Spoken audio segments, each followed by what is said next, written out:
Sisters, dear brothers, I'm not sure I should promise you a good sermon, but I'm certain that I can promise you a short one. So count your blessings. This Sunday is traditionally referred to as Good Shepherd Sunday. However, the readings for today concentrate more on the flock than on the shepherd. You've probably noticed that.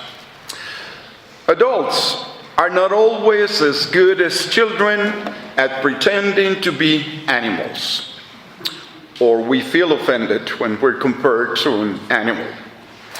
Yet, to fully enjoy the blessings promised in the Good Shepherd texts, we must use our imagination to allow us to enter into the world of sheep, enjoying nature's gifts, such as green pastures, springs of living water, shelter from the scorching sun, and safety from predators.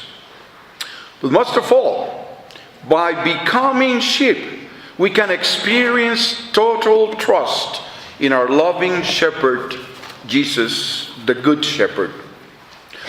But we also need to remember that there are not only good and bad shepherds, but also true and false sheep. And because of this reality, it may be worthwhile for all of us to spend some personal time with the notion of being true or false sheep of the Good Shepherd. Sheep who know the shepherd's voice, rejoice in it, and trust the rich measure of grace the shepherd supplies to his flock. The image of Jesus as a shepherd is one that brings great comfort to many people.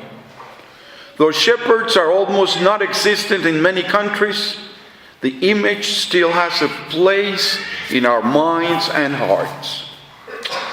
Part of its special appeal is that in the shepherd are harmonized two functions that are often in tension in today's society, and even in the church, those of leader and companion. The shepherd is the one who leads the flock to restful waters, who guides it along the right path. But the shepherd doesn't do this from a distance. The shepherd is the companion of the flock, the one who is with his sheep in all their situations, sharing all their conditions. Wherever we are, there too is the shepherd. He is never far. Companionship is a source of great comfort to us all. It is consoling to have someone with us in times of trouble, illness, and sorrow.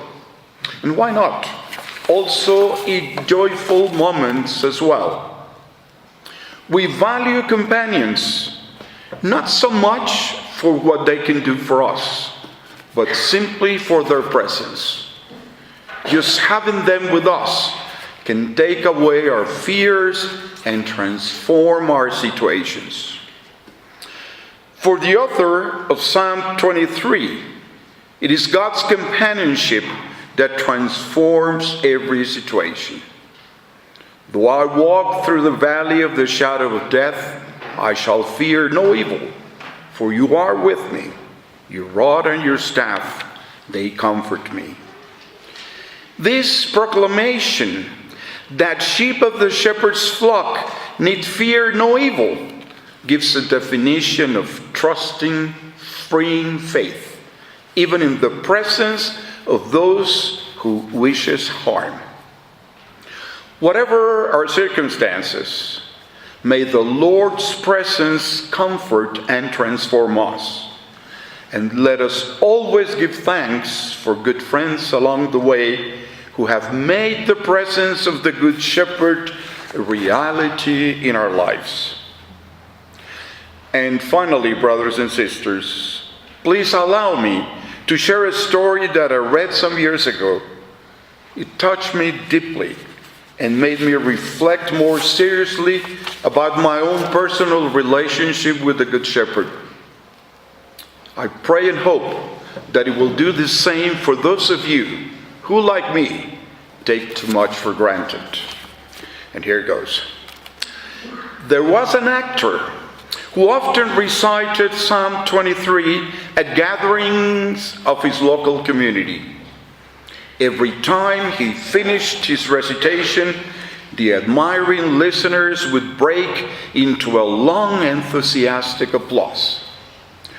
At one such gathering, a small boy whose parents had died recently came up to him and asked if he could do it this time. The actor said yes, even though he had some reservations about the boy's lack of training in public speaking. When the boy finished, there was silence, and the man saw tears in the eyes of the listeners. "The people never weep when I recite," he said. "Sir," a voice from the crowd replied, "you know the words. The boy knows the shepherd." Here's your homework for today, tomorrow, and the rest of your lives and mine. Do we just know the words, or do we know the shepherd? Amen.